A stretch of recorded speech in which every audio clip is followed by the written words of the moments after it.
Hello again. Okay, this is an experiment, you see?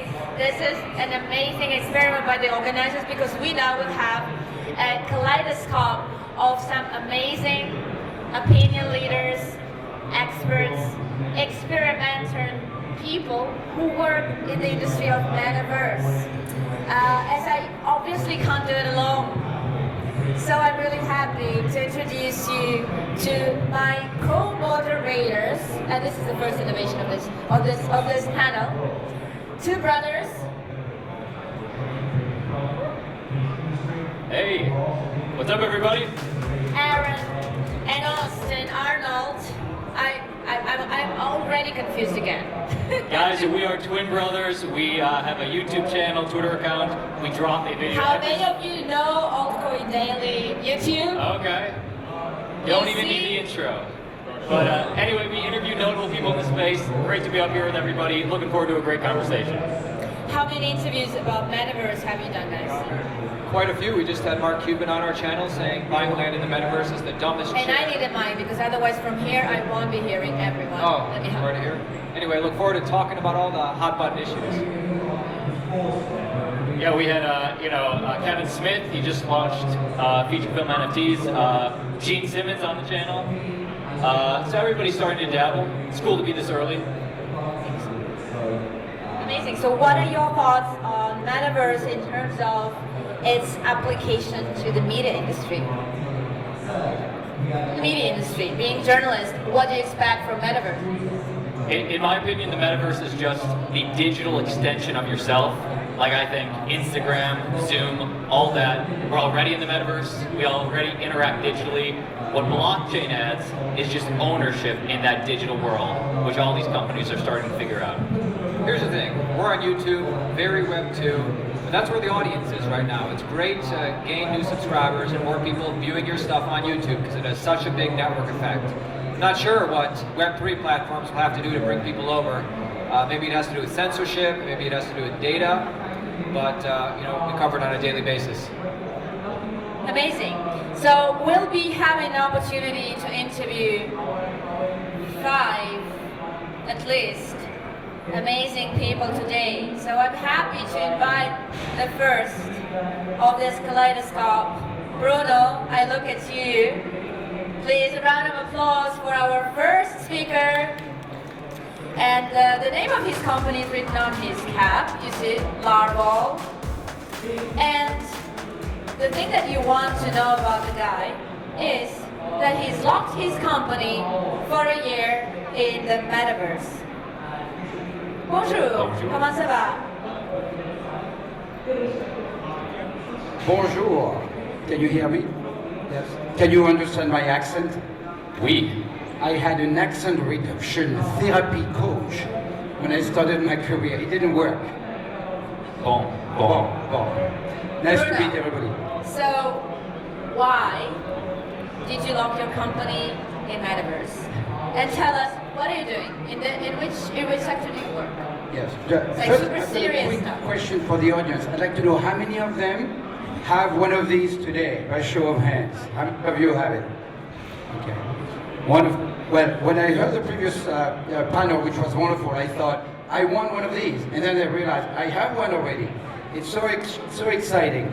So about a year and a half ago, in my company is completely remote. So we work remotely for 15 years. My VP on operation and I worked 13 years together. We never met in person, never, only Zoom. And then I realized, well, that's a little bit limiting. We're 150 people, we never meet. And then I tried these. Initially it was to do data visualization of cancer data, because we are in the healthcare data field. We didn't find any pattern in the data, it didn't work. But we realized that in the Metaverse, something different happens. Empathy, communication, presence, also the fact that you cannot multitask anymore. I'm all about multitasking. I tell people never do 2 things at the same time, minimum 3. The problem then is that you're not present. But when you have one of these on your face, you have to be present. So it became a big part of our company, and I decided to test the model that for 1 year I will have no meetings, no email, no phone call. All of my meetings with my colleagues, through the metaverse, through virtual interaction. So that's essentially what I did. And I survived, but it was not always easy, as you can imagine. So as we look to the future of this metaverse, for your company specifically, or just in general, metaverse, what do you see some of the biggest challenges being in the immediate short term, 2023? So recently, one of the problems that we didn't have any legs, no legs. So I was followed by a psychologist in France, one of my old professors, and he said, Bruno, that's no good. You have no legs. That's not good for your brain. Did you see this Meta tweet the other day with just legs written in it? Now we have Legs have legs. been added to avatars, yeah. So now we have legs, right? So that's good. Frankly, with 10 billion a year spent just by Meta and others, the hardware is going to be amazingly better. Right now it's a little heavy. That's the main problem. The foam irritates a little bit your face if you wear it like for 5-6 hours like I do. Now they have better headset with the battery on the back that balances out. That works very well. But it's going to be lighter and lighter. The Meta Pro just arrived. Instead of $300, it's more expensive. It's I think 400 or something like that. So the hardware is going to 10 billion a year. The hardware is going to go leaps. In 2 years, it's going to be amazing. The software is a little buggy, right? It's really a little bit buggy still, and it's going to get amazingly better. So I think the biggest challenge, and I had it in my company, is to get people to put the headset on physically. It's when you team someone, when you Zoom someone, you're 1 click away. Here, you're 5 to 7 clicks away and 4 minutes away. That's a big problem. It's not like, oh, and I'm in connected with people. Bruno, help us understand it better. I think when a lot of people see that and think of the metaverse, they think of Mark Zuckerberg, Oculus, and what they're doing. What are kind of like the similarities or differences between the two companies and what you guys are aiming for? Say it again, between which companies? Oculus Rift and Mark Zuckerberg's metaverse. You know, they have similar goggles and stuff. So I actually don't have a lot of experience with Rift. I really only used Quest. I used a few years ago the one that was tethered with a maybe that was Rift actually, and that was terrible. You were tethered with a string to a computer. It was really really bad. So the good thing about Quest, which is amazing, is that it's not tethered to a computer. You don't need a computer. You just put it on, you get Wi-Fi, and that's it, right? Now, one thing about Meta. So we use two metaverses in my company. One is spatial. I'm a small investor in spatial. The other one is Meta. Spatial is fun because you create your own office, your own environment. You can put art. We have a museum of NFTs in my company. We invite our clients to visit our museum. What Meta is, especially workroom, is much more corporate, you could say boring, but it works so much better for meetings. So you have a table, you sit, you cannot move around too much, but it's very efficient to share screen, to communicate with a round table, to have meetings. So for meetings and for work, we use Meta Workroom. For parties or for social events or when we celebrate something, we use spatial. You mentioned that you survived. So my question is, in terms of experience, how did you manage to feel good in this metaverse, Oculus? I just want to experience, and whoever hasn't been yet there, it's an amazing pavilion here at Ginex. Really great job, guys. So I took some experiments with Metaverse there. I had to drink water after that, and I needed sugar. How did you train yourself to spend this year in Metaverse? So for me, here's the thing. We as human, as animal, we care about physical proximity. Someone who's close to me, I care about. Someone far away, I don't care. They cannot help me, they cannot hurt me. So with the metaverse, you're tricked into something like proximity. And so I care about you more because I feel close to you. So for me, the empathy, the trust, the immersion also in the same place, because to create memories, you need a shared space. You don't create memories over Zoom, really. Shared memories in a company you created when you share the same environment. For me, that's the main element. trust, empathy, and shared memories based on being in the same place at the same time. That has been my biggest discovery. I had no idea I would be running my company. Again, 150 completely from the metaverse, like 2 years ago. I want to check in with us four up here. What is the plan? I want to make sure the other panelists have time to come on. Should we invite one more on and keep adding on to the stage? What is the I like plan? how you look at me, you know. I'm not the boss, but okay, let's invite another lady on the panel, please. Tina. Bruno, I was loving what you were saying, but we're going to stay You on could this stay, but maybe, Tina, if you can sit down where Bruno sits. We'll do it Johnny Carson Because like style. we're still not in the metaverse, so we don't hear very well the whole, stage space. And guys, by the way, later we'll open it up. The whole panel can talk, and I might jump into the audience, and we can take a few audience questions. So if you have questions, think about it. Yes, please. So, Tina, you're co-founder of tonicLABS. Tell us a little bit about it. Is it working? Yeah, perfect. Hi, I'm the founder of tonicLABS. tonicLABS is basically a digital media company. We look for micro software that we can add to the space. We look for voids that we can fill. We have some products that we're working on that we're really excited about, such as programmable NFTs that is designed to facilitate conversation between Web3 users that would not otherwise have any way to contact each other. But yeah. Just opening up big picture. I know you work with NFTs and NFT infrastructure, but speaking of the metaverse, what is the metaverse? What is the metaverse, you think, to you? So the metaverse to me is basically the layer 2 of reality. So you know how Polygon is layer 2 for ETH, which makes it more scalable, faster, more efficient. I believe that metaverse is the layer 2 of reality, where you can access data, make decisions instantly, which you wouldn't otherwise be able to do without having access to that information in reality, in real life.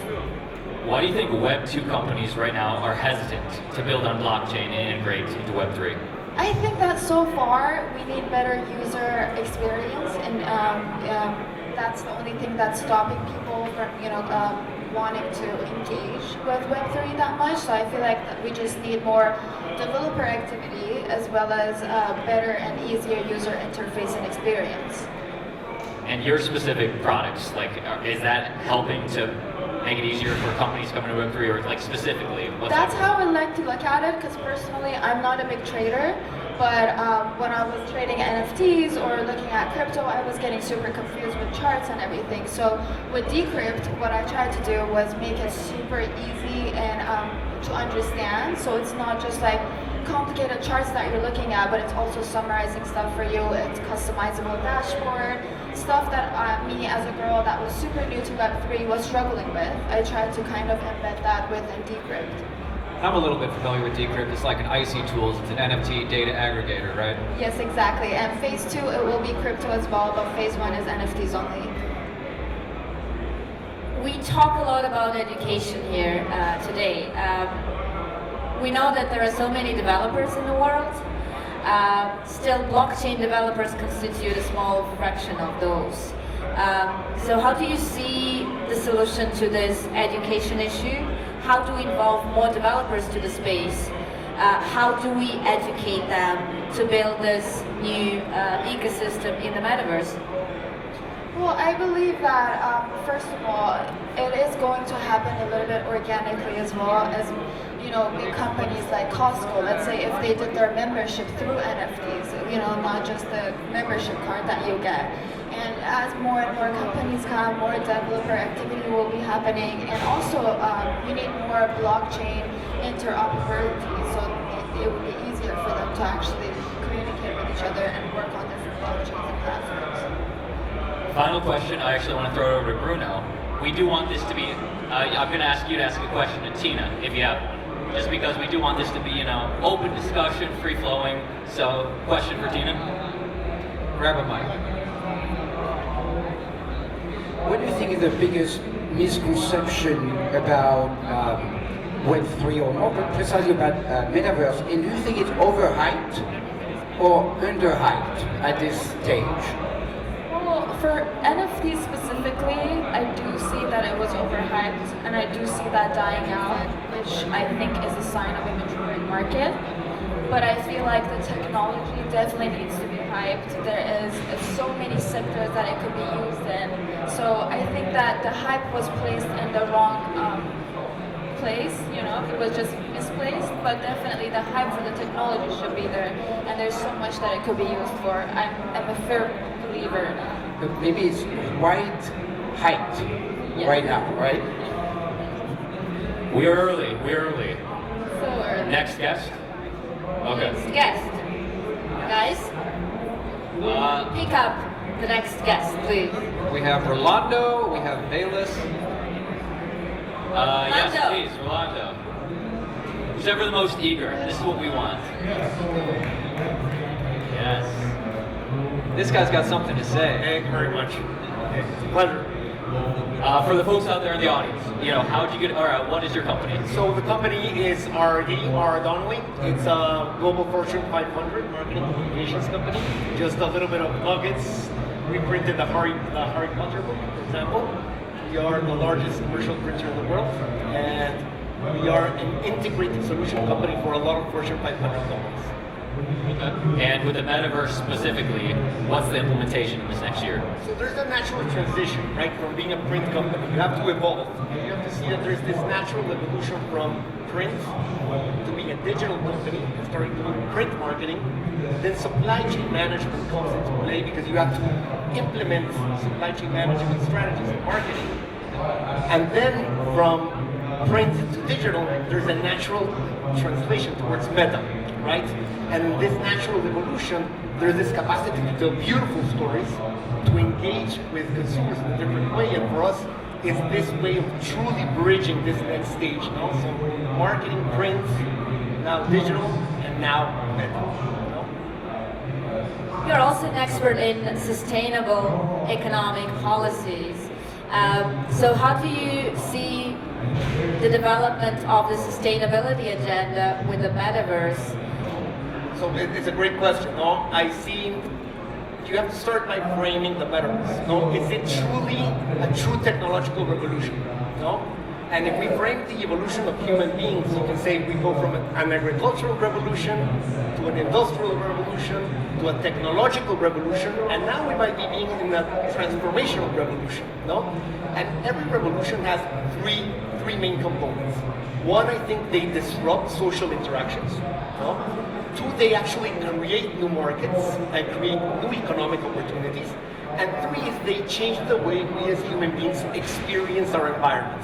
So if we frame it in that context, the Metaverse is a huge space. It provides a beautiful opportunity for, I would say, a social democratization of access. No?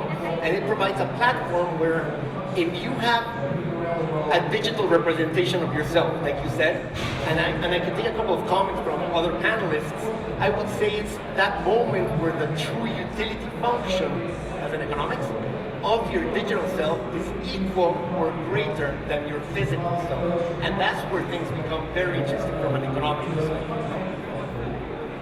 It seems to me in this last year that we saw the companies jump into the Metaverse, getting trademarks, stepping in first, and a little bit less average retail users.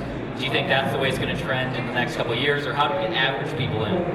So if we see it from this perspective of it, if it's overhyped or not. Now we were talking about, yesterday we were talking in a panel and we were saying, yes, it's maybe a little bit overhyped. The technology is not quite there yet, but the infrastructure is getting there. There's this ecosystem where a lot of times in Web3, we are developers and we're builders and we're creators, and sometimes we feel like we're pushing technology inside the customer. But it works the other way, right? Consumers, most of the time, they're not interested in that technology. They want to be told beautiful stories, they want to engage with brands, with consumers, and if that technology works, kudos, no? Great. So I think when this mainstream revolution starts coming in, the big brands are coming in and they know their customers. They might not know Web3 and blockchain, but they know their consumers and they know how to tell stories.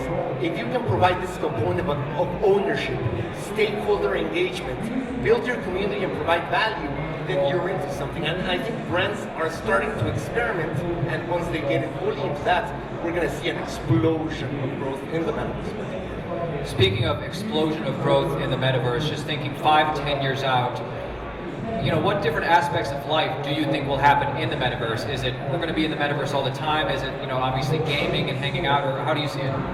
So I think, and we talked about it yesterday in another panel, first step is you replicate.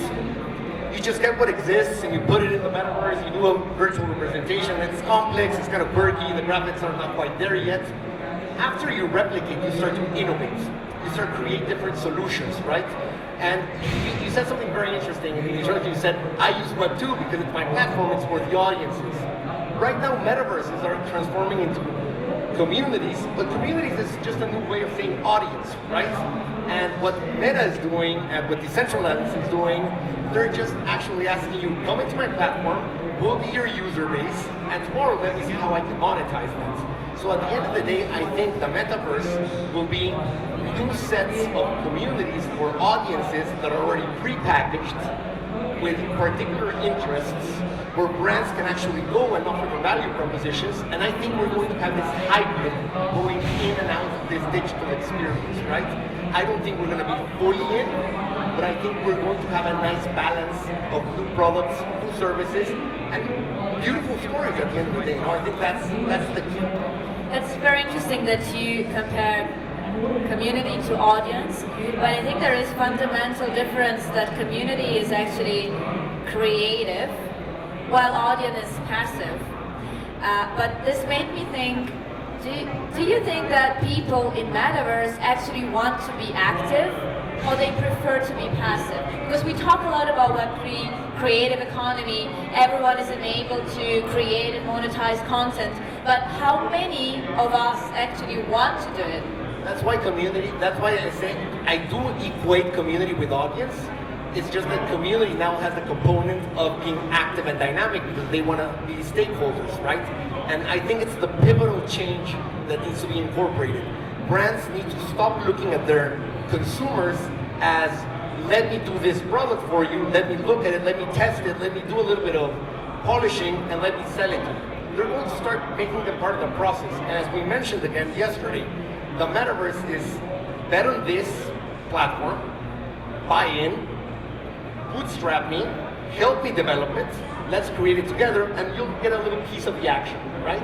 And this is part of this ownership economy, and I think that's why communities actually do engage and become transformative in the process. But brands are going to get into that process and start becoming stakeholder developers.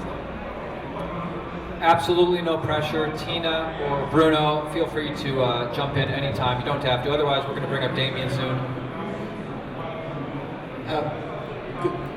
Is it one metaverse or metaverses? And especially if it's one, is someone going to own it? Or will it be like the internet? So that's where we get, from my perspective, into the maxi debate. No? If you ask somebody that's completely maxi, saying, no, a metaverse has to be completely decentralized, it has to be completely ownership-based, it has to use underlying blockchain technology as the language, it has to have X and Y and Z components. But the metaverse... Rolando, let's get that mic right up to your face. Yeah. I don't want to miss a minute of this. But the metaverse, at the end of the day, think about it as a spatial representation of experience-based internet.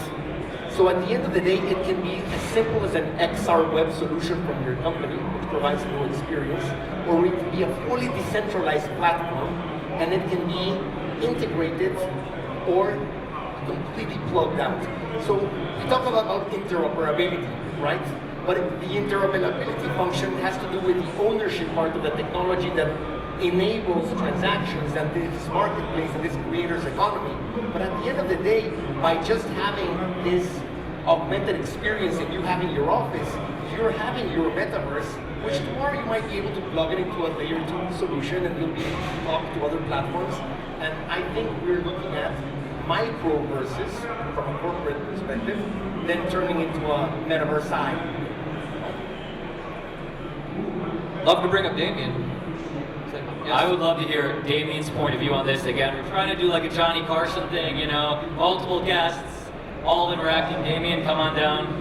This is Price is Right. I like that. We warm the seats for the next speakers. Damien, how'd you do? Let's get this man a mic. Yeah.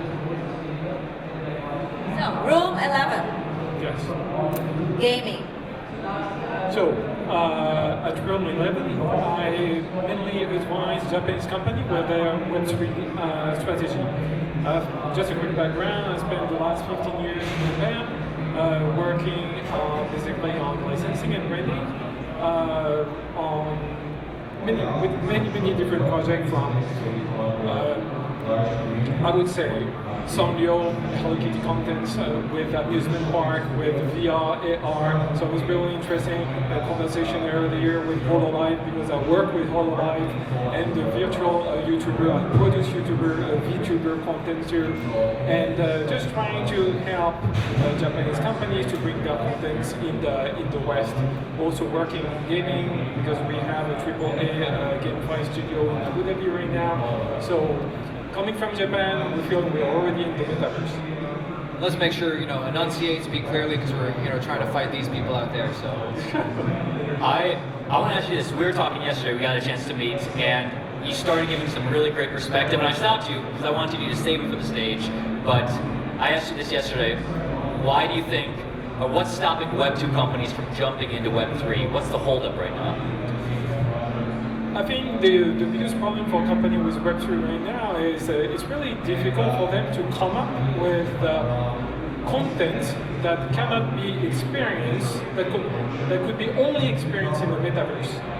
It's really difficult for them to say, okay, we want, so many companies are coming to me right now and say, okay, we want to buy a piece of land in that metaverse, but then we don't know exactly what to do with it. We don't know how to communicate with the community, we don't know how to bring content. So now I feel that so many companies are coming up and not only building metaverse experiences, but also coming up by giving ideas and building solutions for those companies to come up with interesting experience for their branding community. I highlighted gaming because for me, gaming is a bridge from the traditional internet experiences to the metaverse. Which role do you think the gaming community plays in exploring the metaverse opportunities? So metaverse is coming from video game, basically, because Second Life 20 years ago arrived and then roll up to the experience that we have on Fortnite, where you have experience in Fortnite where now you have all the concerts, the live that they do with the, for example, previous experience where they had 21 million views during the concert. So they're trying to make that mix between metaverse and video game by bringing the metaverse basically inside video games. How many people in the audience are gamers? Or on the stage as well? Okay, thank you. I have a question, but after we're gonna take it to the panel, we'll keep going. Aaron and I were talking about this yesterday, that how do you monetize if you buy a piece of land in the metaverse for an average person? I'm not talking about a corporation. What is the benefit to me? I'm not charging people to live there. How do I make money or? Right, yeah. It's like, I think we all understand having digital items in the metaverse that, I could sell this on the open market, but a lot of times people talk about being able to generate revenue on the land you own in the metaverse. This might be like too far in the future, but does anybody have any kind of thoughts on that?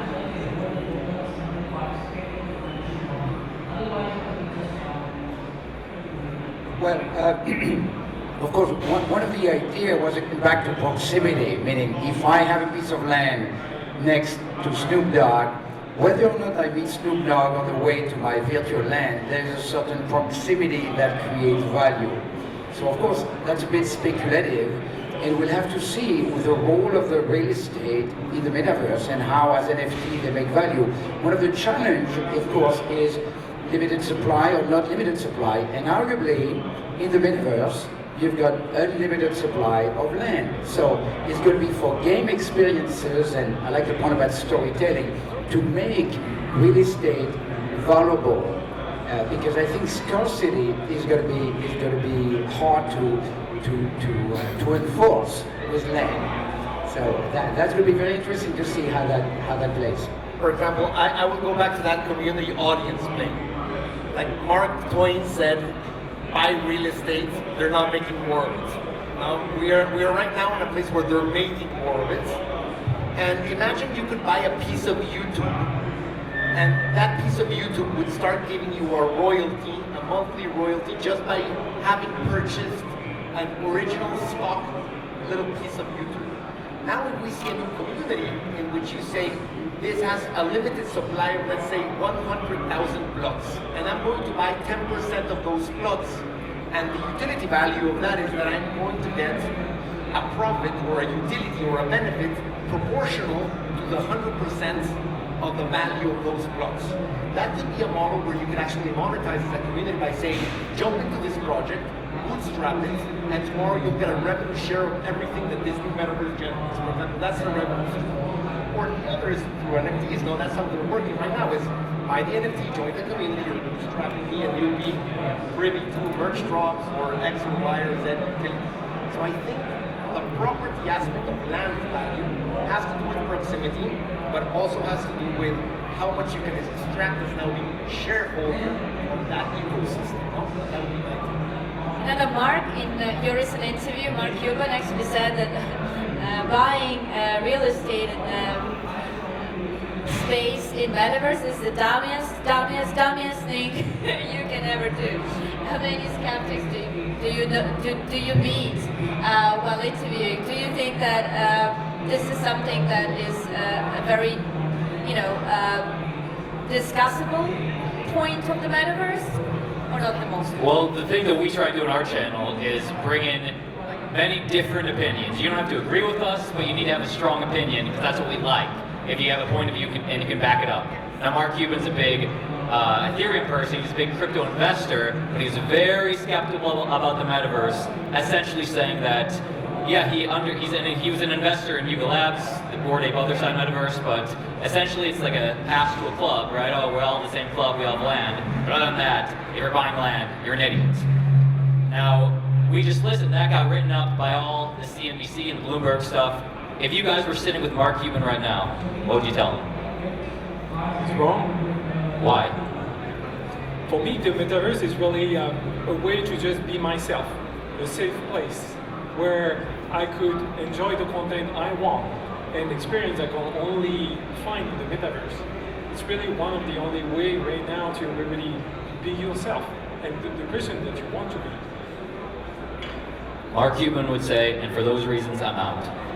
But I like it. Anybody else?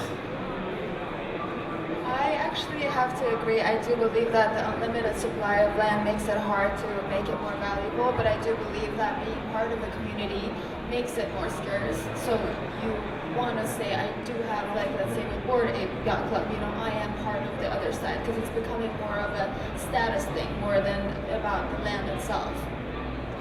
And I would say it's part of that democratization of access. It's an externality, right?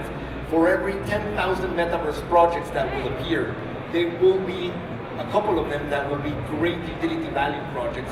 And if I would say to Mark Cuban, I would say it's the same as companies.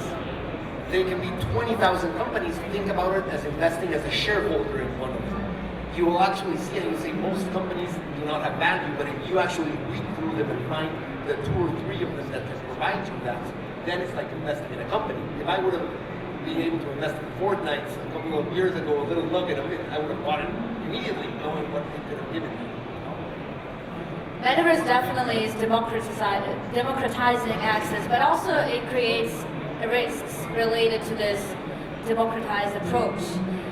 What we see with Web 2, with Facebook, and with everyone being able to say whatever they want on their platform, can be seen in Metaverse as well. I've talked to some platforms that, for example, they have users who buy land that basically not allows others to buy any land around, because they buy small pieces around and blocking others' access. Or there are others who, buy land in form of swastika. So how do we protect the space from this, bad actors whom we still want to be part of the community because we want to democratize access, but we don't want this to be part of the Metaverse? How do we protect the space? So I was in one of the Meta environment, walking around, and there's a message from Meta, from Zuckerberg, saying, "We're watching you. We're looking at what you're doing. You better behave," right? So censorship, in a way, on the Metaverse, the fact that we are watched, and if you breach the terms of services, your avatar could be banned. So if the Metaverse is owned by Zuckerberg or others, obviously there's going to be a lot of pressure to, and to a degree appropriately, make sure it doesn't become too much Second Life with a lot of untoward things happening and even sexual harassment and so on. So it's going to be very interesting because the Metaverse, whether it's a private Metaverse owned by Zuckerberg or someone else, or more like the internet, that's what to me is going to answer your question. We obviously don't want terrible behaviors or communication, but then that means we accept that it's going to be a curated environment with some level of censorship on behavior, which is tough because you can censor a bulletin board or Twitter, but if I'm on the Metaverse interacting with someone in real time, how do you monitor and sort of regulate that interaction? I want to make sure all our panelists get up here, have a voice. We have one more, correct? I'm not sure how to pronounce your name, but... Megha, Verma, Little White. Please welcome. Please, coming up, yes. Thank you guys, yes. Round of applause for the complete composition of speakers on our stage. Guys, we saved, I don't want to say best for last, but we're going to make sure she has equal time as everybody else, because everybody's equal in the Metaverse. But thank you for joining us. Would you just go over your company and how your company's implementing? Hello everyone, thanks for inviting me to speak and to learn from all of these amazing speakers. I run something called Classical Ideals. It's an art club online. So I teach art classes to students from age 8 to 45. And every week we meet on Zoom and we discuss a different artist or work of art, and we learn about art history and criticism. And the courses run through a program called Gumroad, where people sign up on a membership basis, and they get access to recordings of the lessons, the notes, and other resources. So what is the blockchain component specifically, or NFTs? Is that involved with the art? So when I initially started this project, there was an NFT component to it because initially there was a group that was helping me set up NFTs to facilitate the membership process. So ostensibly students would buy an NFT and that would give them access to the program. And then if they chose to drop out of the program for any reason, they would be able to sell that NFT and make some money off of it. So it seemed very appealing to me because it was giving something back. I really liked the community aspect of the NFT, and I liked that the NFT could be a little piece of art as well. However, I actually decided against using the NFT because I personally found that the NFT took away from my project rather than added anything to it, and it seemed as though the NFT group was kind of using my project to create a problem for it to solve, rather than thinking about what could be most useful to someone like me who had a creative idea and wanted to create a community. After doing that, I found that even though I wasn't using NFTs, my project was doing very well. I had all of the benefits that an NFT project promised without ever touching blockchain or crypto. And I thought it was way more beneficial for my students who a lot of them are 10 years old and they don't have the money to buy an NFT or the infrastructure to buy a wallet, set all those things up.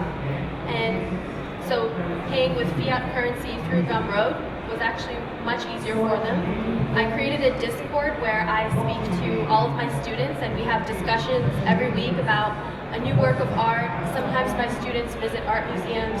Recently I actually met with one of my students in person and took her to an art museum in Toronto, and it was really fun.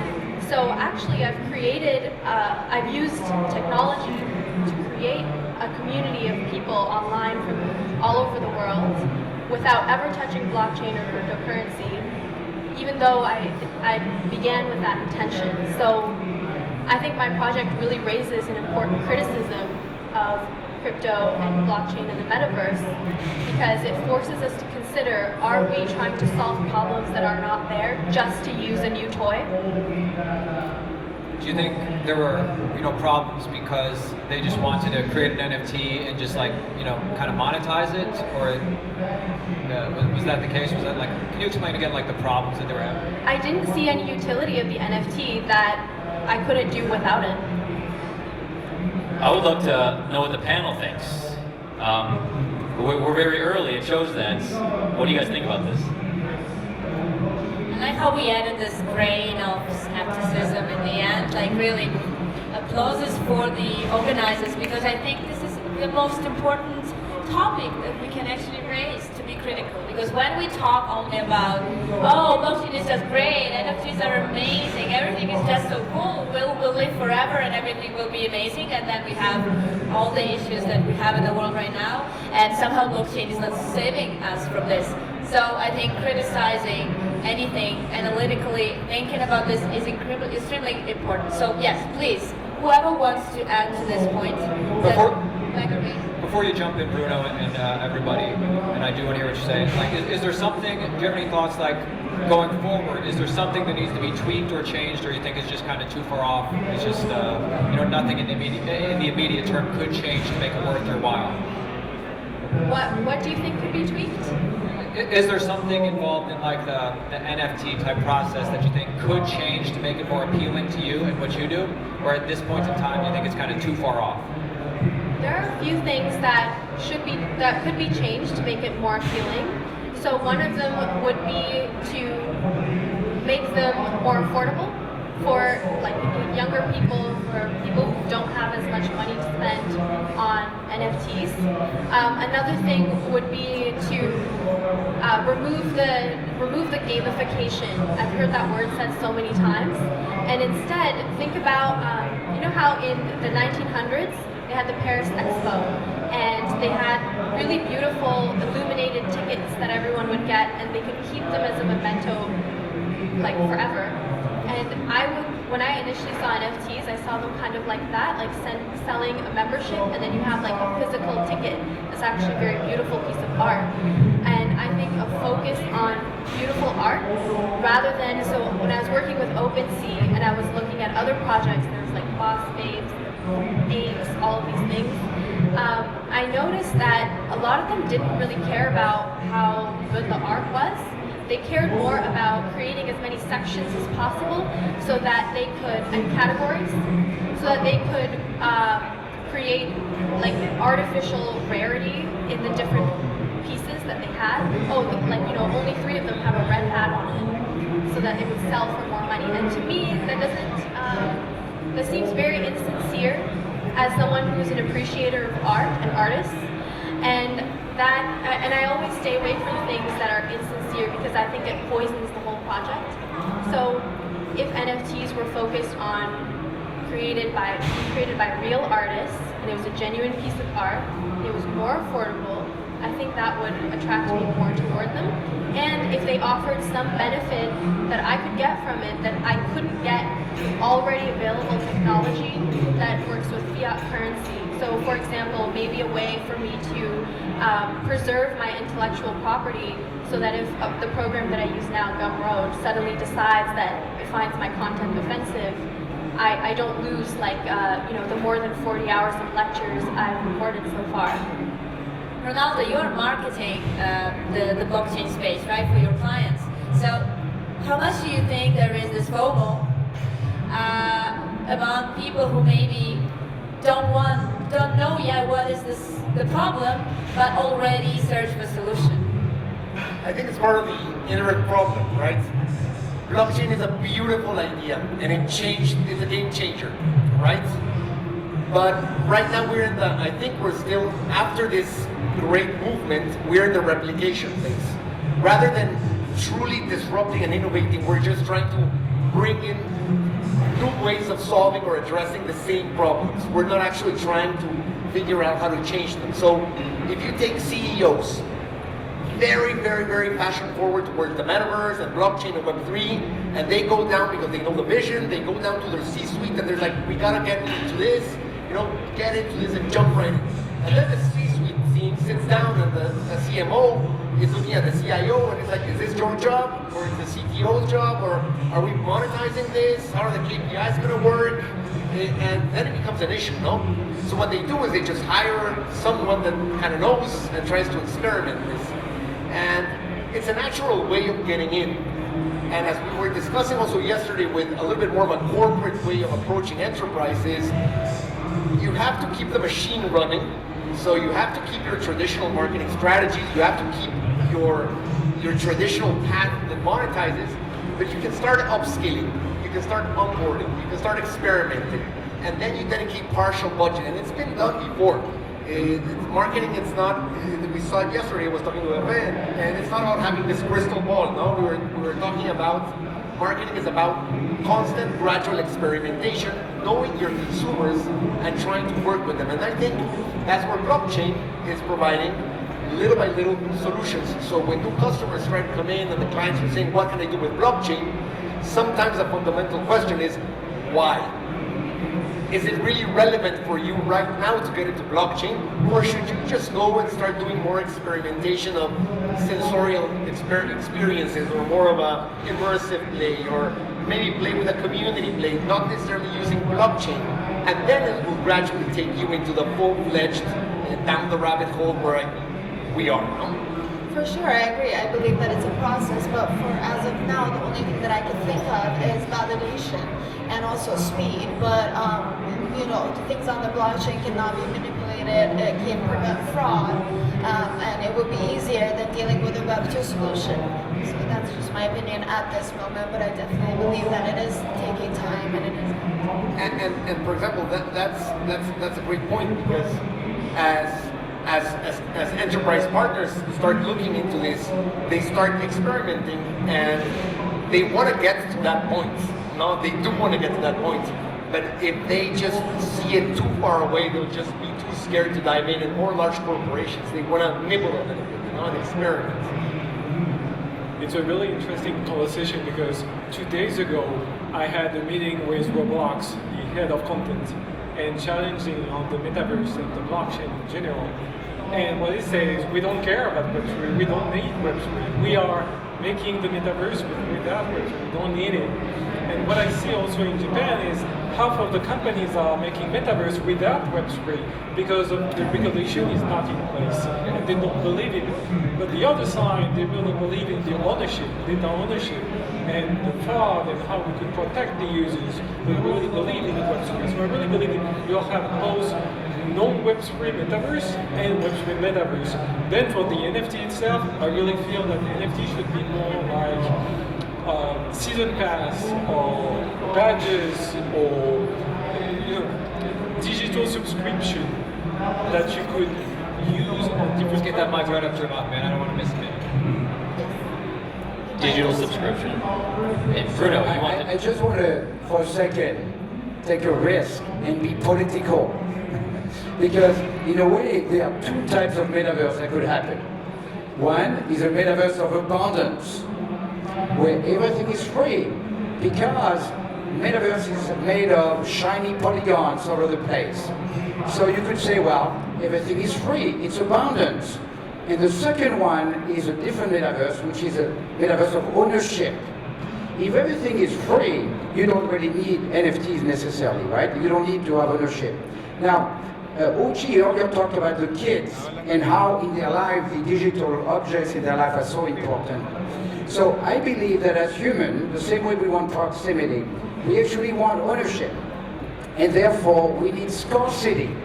Because if there's no scarcity, even if it's artificial scarcity maintained on the blockchain, there's no ownership.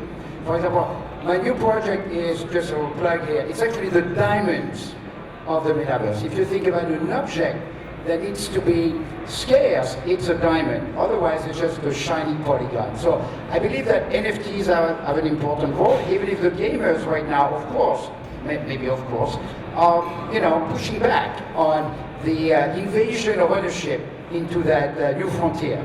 I think that's a great point, and it's a great point because it touches a fundamental, I think it's an underlying condition of human or social beings. We, at the end of the day, are hierarchical structures. We're hierarchical social structures, and we assess constantly our relative position to others. And that is the reason why we collect stamps. That is the reason why we have cards. That's the reason why we try to have different clothes, because we try to establish different hierarchical positions. And ascribing physical properties to digital assets, such as tokenization did, allows us to access a whole new way to actually establish that. So I do think that the same laws that apply to human interaction in traditional space will apply to the digital space as well. So there will be free spaces which have to be regulated, but here you go into these places where if you want to be true in a Kantian perspective or a categorical imperative of keeping the purity of the metaverse, you also need freedom, right? And freedom of speech goes also with having protected spaces where people can actually voice their own opinions and be free of discrimination as well. So it's a two-way street, right? When you open this debate. I want to give you a chance to jump in if you want to. I would like to bring up the discussion of artificially created scarcity and real scarcity. And I think in our, as we become more enthralled with the metaverse, we forget that there is actually a distinction between what is real and what is false. So artificial scarcity is created in things like video games and in currency that is not backed by things like real land and gold. So as anyone who has studied history would learn that currencies that are not backed by anything real tend to inflate and get destroyed. The same thing goes for video game scarcity, for example.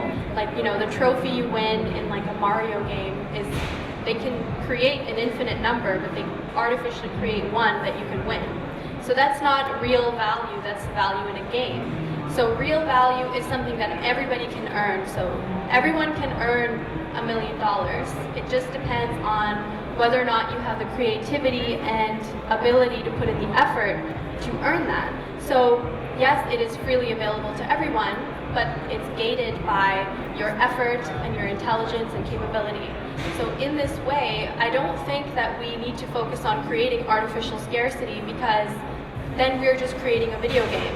And instead, we should focus on how this technology can help people be closer to their humanity rather than further away from it. So for example, if the metaverse helps me teach my students better and gives them a better experience for this online class, then it's actually bringing them closer to their humanity, because they might see a painting they really love and it inspires them to take a trip to Italy, for example. Or they connect with people that they end up becoming friends with in real life. I agree that it's a very interesting point and important, because our reality is actually full of imagined things as well. Like money, in the first place, is an imagined order of things. Money is only imaginary if it's not backed by anything. But Well, still, I mean, it's an imagined concept that helps us keep without living.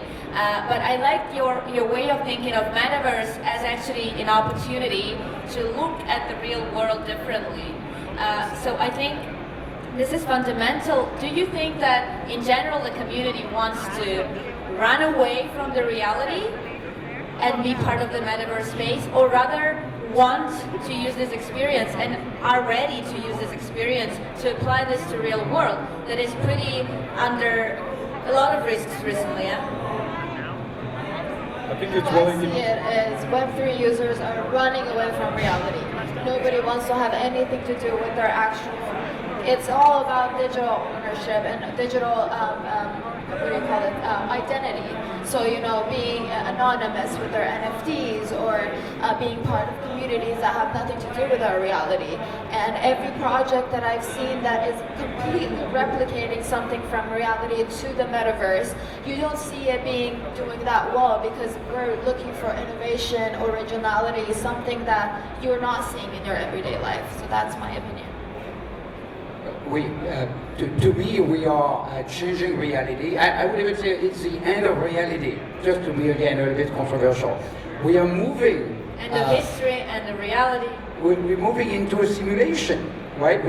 And it's like the Matrix, except we don't even realize we're deciding to move into the Matrix. We're inside the machine, we will be. And all of our reality is through digital filters. On top of that, machines are becoming in us. For example, my co-founder and I don't have business cards. We have a chip in our hand. And so if you visit in the booth, you put your phone on our hand and our contact details appear. So we're becoming one with the machine. So one could say it's becoming a scary sci-fi movie, but also it's an interesting idea that we don't even realize that we, the machine and the algorithm a little bit, are increasingly tied to the hip and we cannot escape it. I personally think the problem is semantics. It's mental architecture, right? When we throw concepts like reality. Reality is how you experience the world and make it your own. And at the end of the day, reality can be a new way to express yourself, become yourself. I am a father. I am not defined by what I do at work. I am a person, I am a woman, I am a man. These are terms that we construct to define what we define as reality. I think what we're happening gradually is we're starting to erase a little bit of that categorization, and now it's about my ability to actually identify with my experiences in an environment that allows me to create that. At the end of the day, whether it's virtual or whether it's in real life, as it is right now established, it's all about how I experience. So I think gradually we're going to be eliminating those categories, and it's just going to be how I experience the world. You know? Guys, we have about 15 or so minutes left. I'm going to jump into the audience. If anybody has an interesting, good question, I'd love to. Jump, Aaron, jump. Love to go. Just raise them high. I'll be screening them all, so make sure it's We'll go for you first. Please, introduce your name and please ask the question, whether it's to a specific member or to the group. Thank you. My name is Kristina. I represent Cyber Law. Amazing discussion, and I want to have a special thanks for the lady who added a critical perspective. I've always wondered about the human impulse that is behind this desperate need to move to the virtual. Help me a bit philosophically. Where is it coming from? Escapism? Nihilism? Complete frustration with our existing reality, which is really full of challenges that we need to address. But my question specifically is, it's not how will this metaverse siphon energy from us to address the challenges of the real world, particularly because it's rarefied, it's bound to be cartoonishly simplistic. It's not going to be initially nuanced, when the real world is much more complex and nuanced. So, will the real world, the physical world, let's not get into discussions about reality, be challenged when it's still, and how can we use that metaverse to help us not just escape, but come back and make this world a better place to live in? Can I take this one? I would say it's really depending on which society you're living in. Because, for example, for me, coming from Japan, in a society where you're not allowed to be yourself, you're not allowed to show how you feel to others, you're not allowed to be hungry, you're not allowed to show any emotion or express really who you are. Or last month, for example, when I was in Saudi Arabia, working with 30 indie game studios, basically made of young women entrepreneurs, telling me that the only way for them to really express and be themselves were on social media, and that Metaverse was really the only way for them to really, through an avatar, to show who they are in reality, physically, mentally, and showing just being themselves in that world. And so then when you link it to the real society and the real reality, right, the problem is you won't be able to change the society to make it bigger, but better for them to be themselves. So when you are in a world where you cannot change the society around you, the only way for you is to escape to that metaverse and be yourself. I would add that the way I look at it is, ordinary people as well as banks way back when used to use tools like abacus to, do their calculations and maintain their finances. And many would have argued back then that calculators are needed. So I believe that technology can't be fully understood until it's actually inserted in the lives of everyday people and in our lives of practical to be able to compare it to what we had in the old one. I completely agree. You made me think of a beautiful movie called Inherit the Wind. And there's a debate in that movie about technological progress, and the character says there seems to be a trade-off between technological progress and society, right? Where we can have access to the telephone and we can have this proximity, but we lose the charm of distance. And then we have airplanes and we can fly, but we lose the pollution will contaminate the air and it will change our environment. And it would seem that every time that a new technology comes and disrupts, the first reflections that happen in the discussions are, what are these negative impacts that this will have and disrupt? But gradually technologies find their way into actually leading towards what's best, and then we try obviously to push back what's not best. I think we are in this beginning of understanding what are the implications of this, but it's a great question. Can I add a point?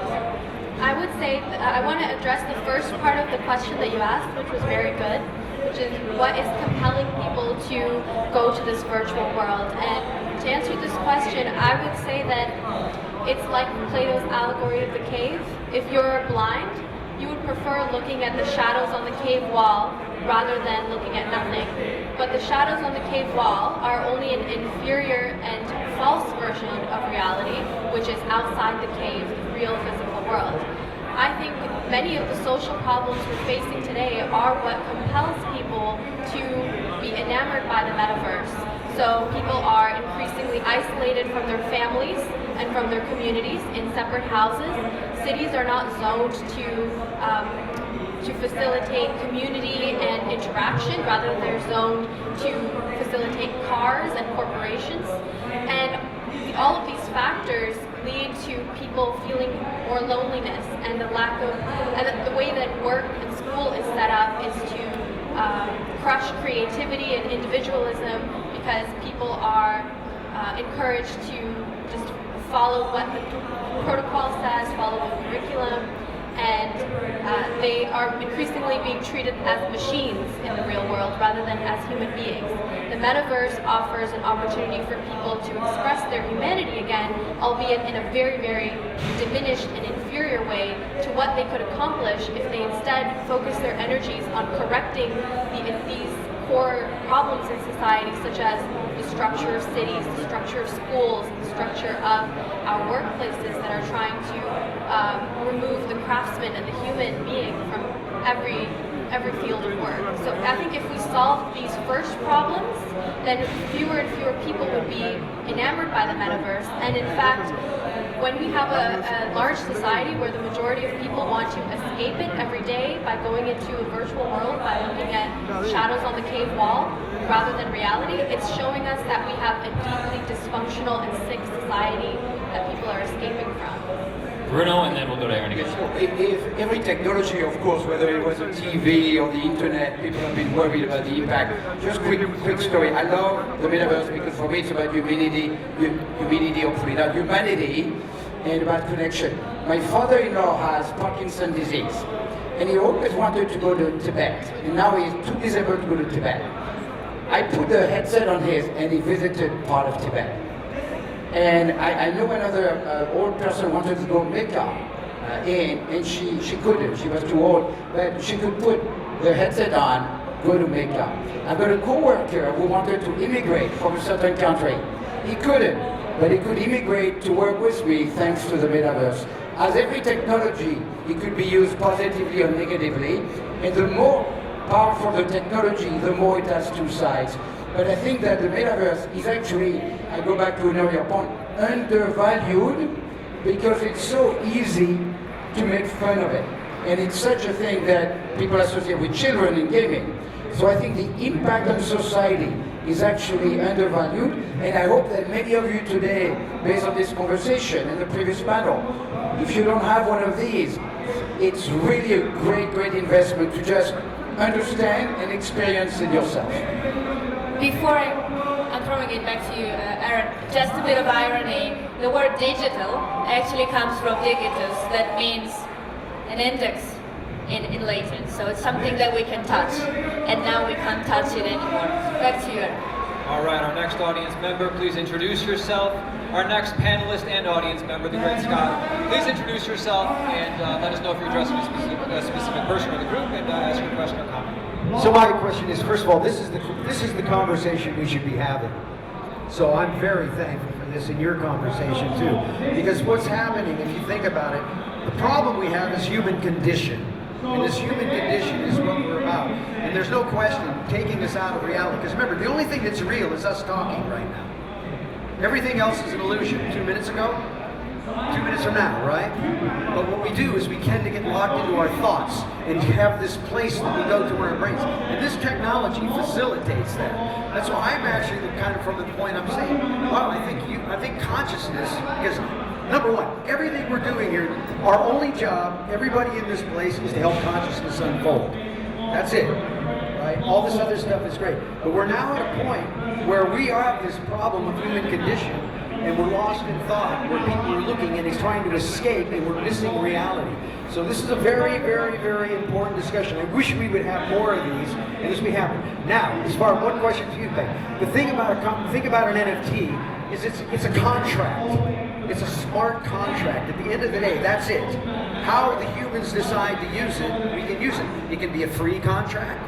It doesn't have to be paid. The rarity, when you talk about the blue hat, the red hat, the part of that is I can put rules into that NFT that controls those hats. Those hats are identifiers basically for a set of things that can happen for me that I buy that token that has something else. So our biggest issue with all of this is this idea that we are trying to escape reality when we need to figure out how to make this technology positive, because there's so many easy ways to take us down in a very, very, very negative space. And I really encourage everybody that we need to not just focus on all the cool stuff that we can do to this, but what it does mean to humanity, because that's where we're at right now. So how do we bring a positive consciousness into the metaverse as something of real value for humanity, and not get stuck by the algorithms that make us think things are cool? And that's why I say, when you look at TikTok, very frightening what it's doing to society in a sense, and we all have to be there. And so I'm thankful for you for having this conversation. I'm thankful for what you just brought up. Just had to throw my 2 cents in. Thank you, Scott. Great perspective. Raise your hand if you want to be in the lineup. Go to you after this gentleman. All right, please introduce yourself. Let us know if you're asking somebody specific. That's your question or make a comment. My name's Pete from Urvois. I agreed with what you were saying about land. Am I loud enough here? Trying not to kill myself out here. Yeah, obviously there's infinite land, there's going to be infinite projects, you know, most won't survive and all that sort of thing. But I agree that if you look at, say, Alluvium as an example, I think that's a promising case where people can own land, and as that project goes, and once that game is released, and if it's profitable, people who have a stake in that company will be getting dividends from that. So my question to anyone who's interested really is, for all these projects that are coming out, and I think gaming is obviously at the forefront of bridging the gap between, you know, the old and the new here. You look at Amazon, they dropped 200 million to make the biggest game ever. I've been a gamer since day one, and I played that thing for one night and I knew it was a flop. So what do you guys think is the hook to create Web3 games that are actually going to be legit and not just a Ponzi? What will make Web3 games playable and bring in the masses? I mean, I'm no gaming expert, but from what I've been hearing from the gaming community is that what they really don't like about, I mean, because it's no wonder a lot of them don't like NFTs, but they're saying our problem is that most of these NFT projects came in and, you know, got all these funds for a game, and they weren't gaming experts, and they tried to create this game that was not basically something that an expert gamer would like. So what I would say is gaming companies would actually be involved in this, not just an NFT project that decides to build a game. I think it's a very cool question because right now, gaming as we know it, you can look at it from two perspectives. If you're a company and you're trying to bring a solution to your customer, we tried media, right, Netflix, and you binged content and you came with a new series and we watched it the whole weekend and then came Monday, 2 weeks passed and it's like nothing cool's happening, I'm losing interest. Gaming is incredible, right? Because it has this capacity to maintain users completely engaged for hours and hours and hours. The question here is, why are users being engaged for hours and hours and hours? One, it is fun. Two, you actually build relationships because you're building your community, no? But three is giving you this ability to exchange goods and services. So I was a big Diablo player, no? I would have loved to be able to take my armor that I spent I don't know how much money in that and then take it out somewhere else and sell it to somebody else and then that would have been great. No, I can't do it, but now we're seeing this evolve. So I see that gamers also have to, or something that will happen is gaming will stop being all maxi gaming and gaming will start becoming more part of day-to-day activities. How I experience, have fun in the process, and companies will take advantage of that by saying, this is a way I'm going to be able to keep my customer engaged longer and longer, and then feed them through that pipeline my value proposition as a company. I think gaming is there, and it's the most important part that's coming. So I'm actually I'm owning a AAA GameFi studio that we set up with executives from Ubisoft and Wargaming. And the way we approach it is through MMO gaming. So we are planning to do a AAA MMO game that will be PC first, then console, but the Web3 part of it would be actually the auction house.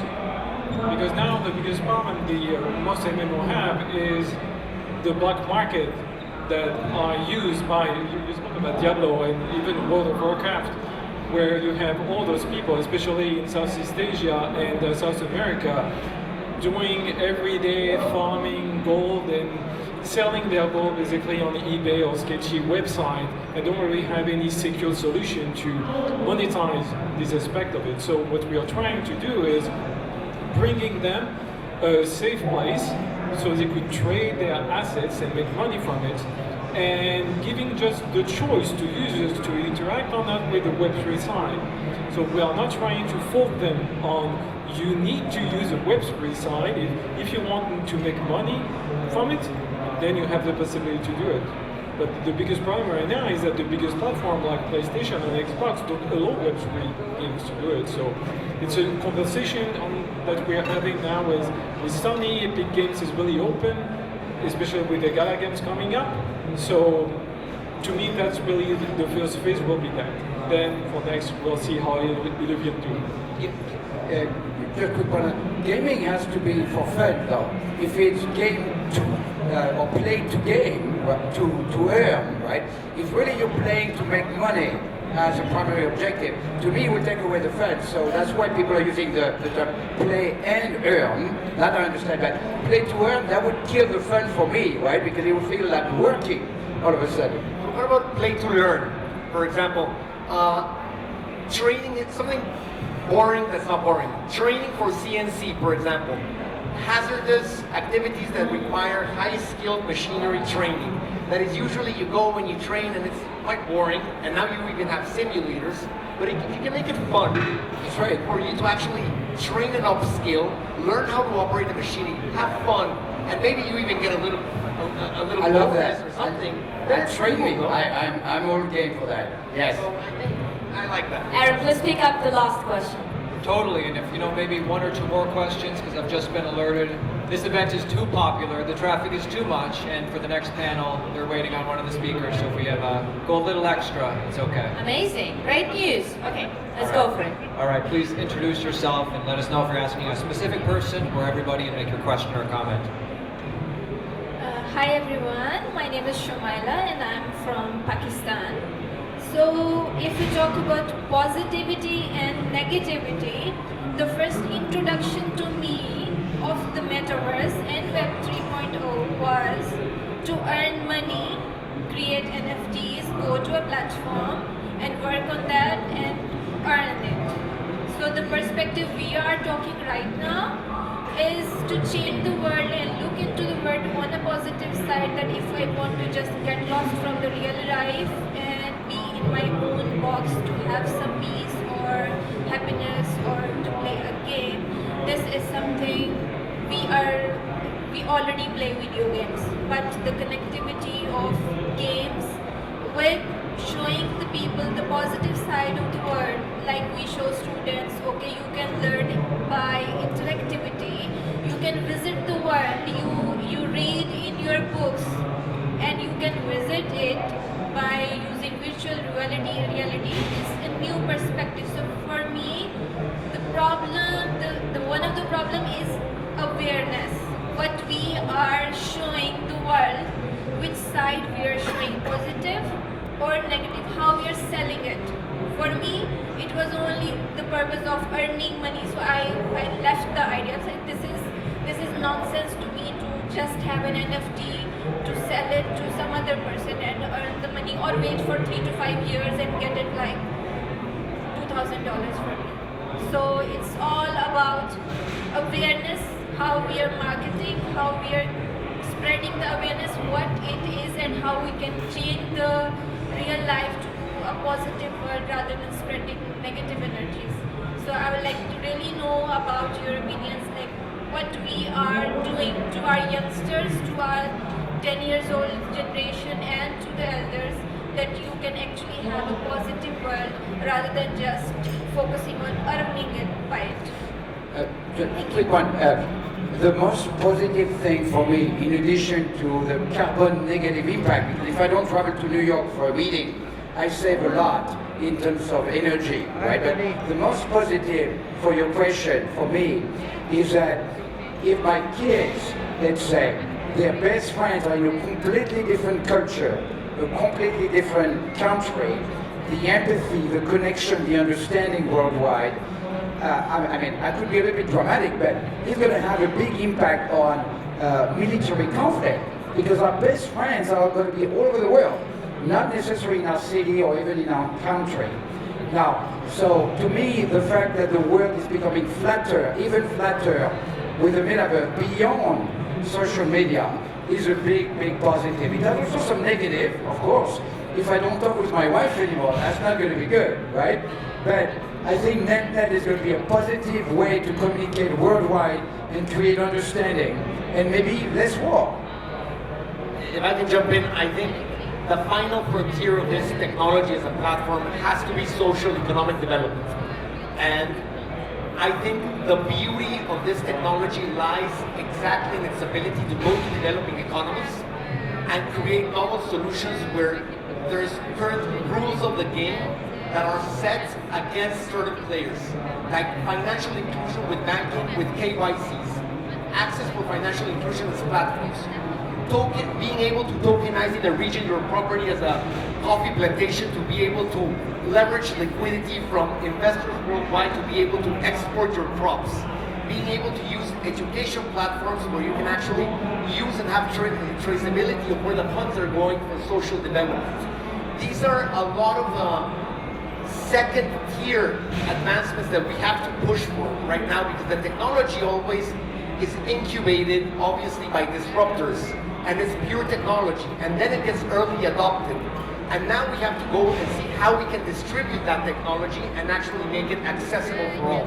So if you ask what is a great way that companies can leverage also data, this technology, let's take banking in Africa. A great company that is utilizing another way of assessing risk to provide credits to people without collateral.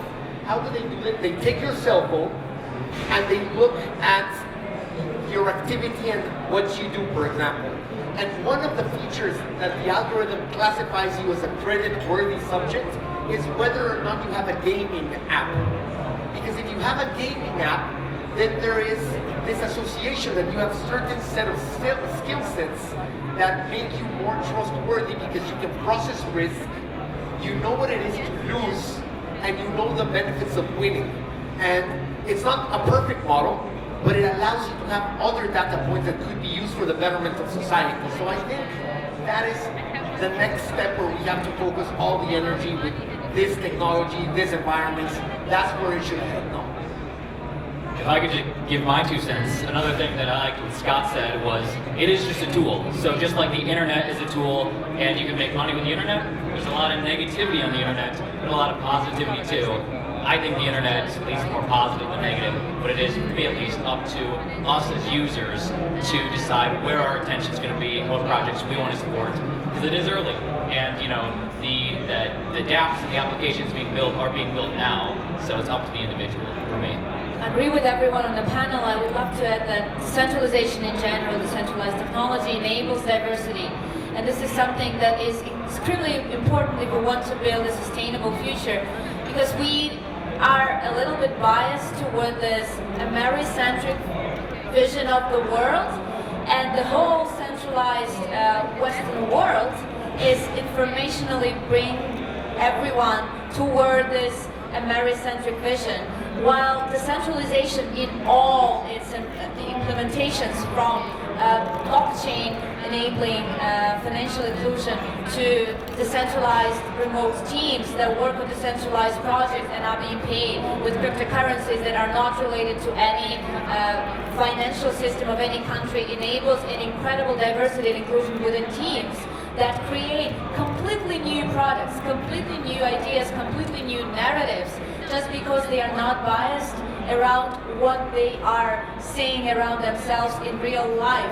And this became even more pronounced during the pandemic, where everyone was locked at home, but we actually at some point became maybe even more open, because we had this access to the digital world toward different views, toward different visions, toward the eyes of the other that we could use being internally in this Metaverse space. All right, please introduce yourself if it's to a specific person and make your question or comment. Hi, my name's Joe. Thank you guys for the great chat. Just a quick question. Someone had mentioned that NFTs are basically just a smart contract.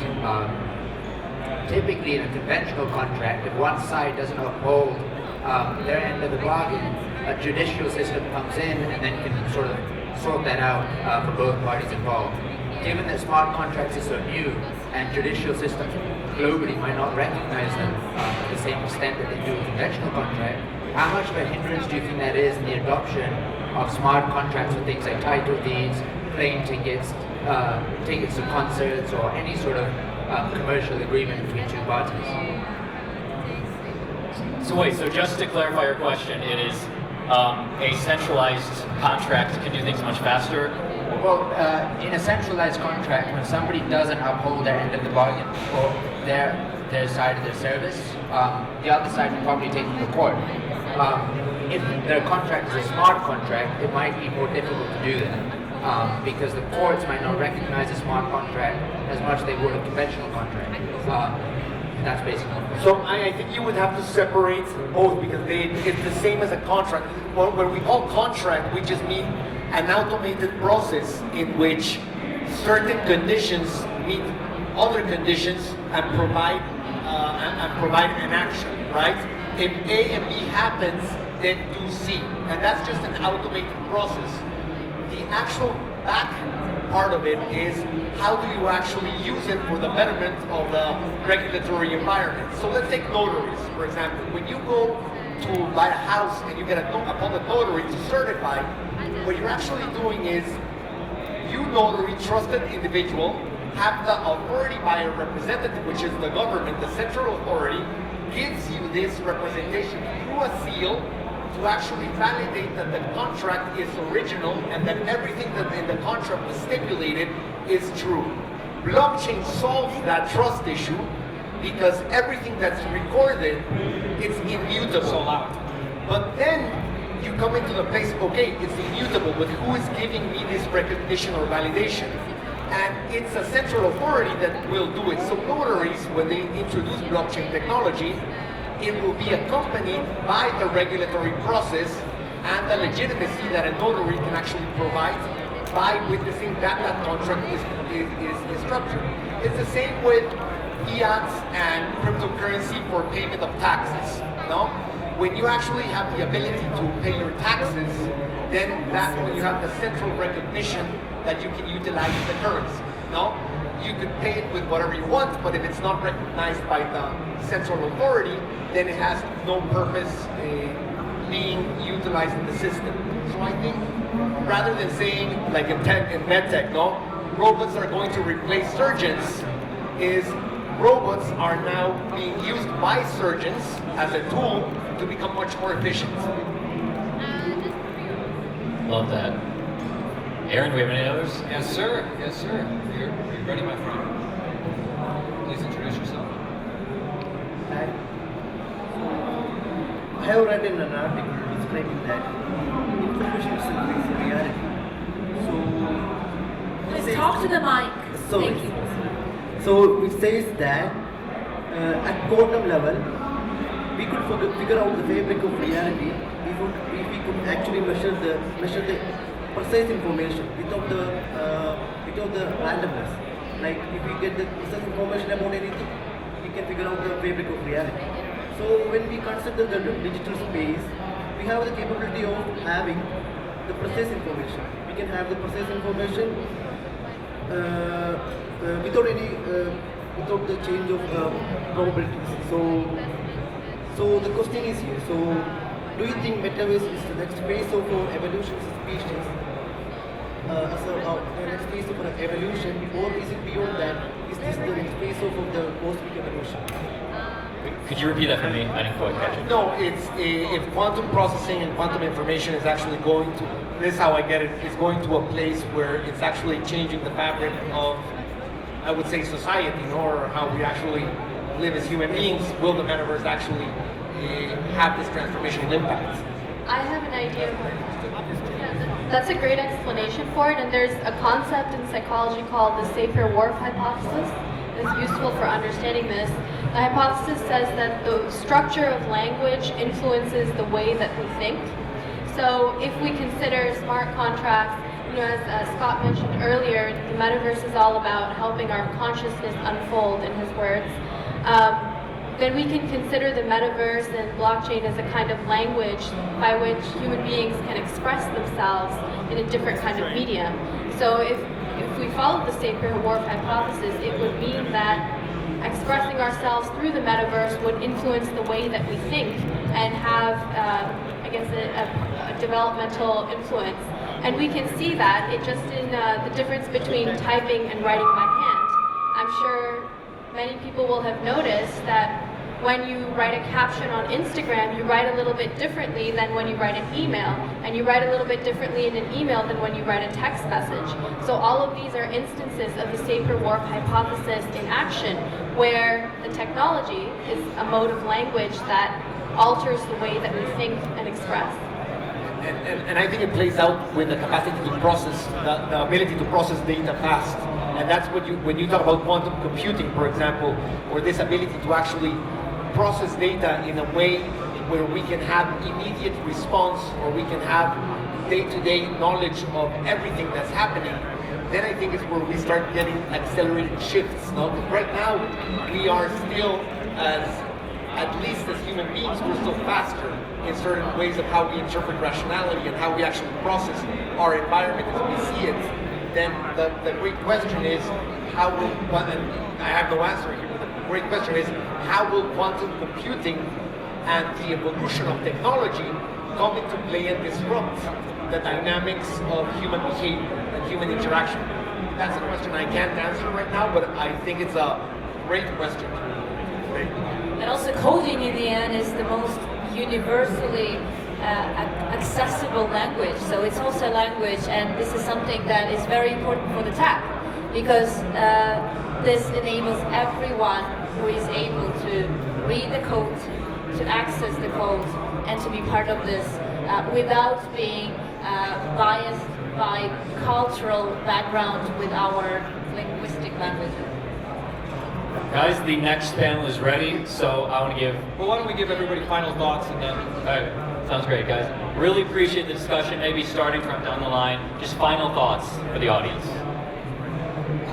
I go back to the previous panel and what Scott and Tim said, which is that we are still very, very early in this incredible time. And to me, it's as impactful as the internet or mobile, because we're moving inside the world that is going to be digital for all of us. And ultimately, yes, there are some challenges, but it's going to be about connectivity, and even, I would say, about love. So for me, the metaverse is about love. That was a great way of putting it. For me as well, I do love the community aspect of the metaverse, and I'm excited to see where the technology is going to go. I do believe that we're super early, but I firmly believe in the technology and how it could be used throughout different sectors and how even in our practical life. So yeah, but I would say across the history of humanity, we have narrowed exponentially the gap of how technology is bridged new and new developments.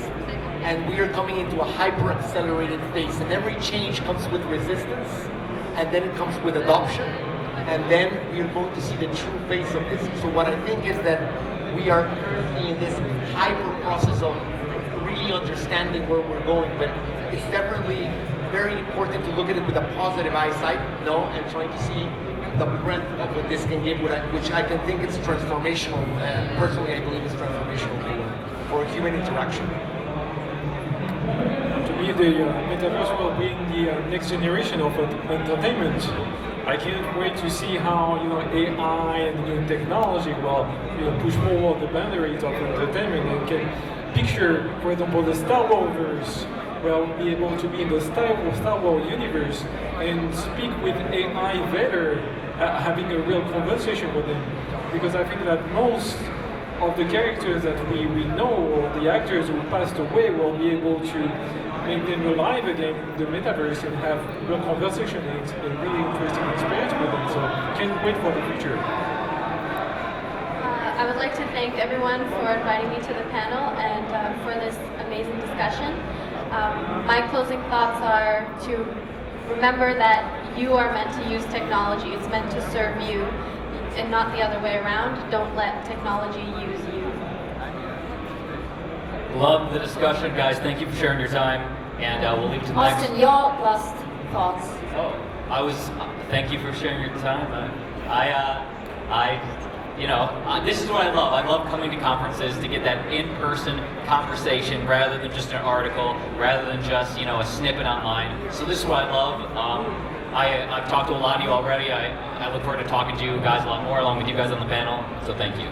Thank you very much for this insightful reflections. I think that every technology is challenging human nature, human integrity, and I just hope that we won't have wars in Metaverse and it make it our life also better. Thank you very much. Aaron? Kristina and panel, thank you very much.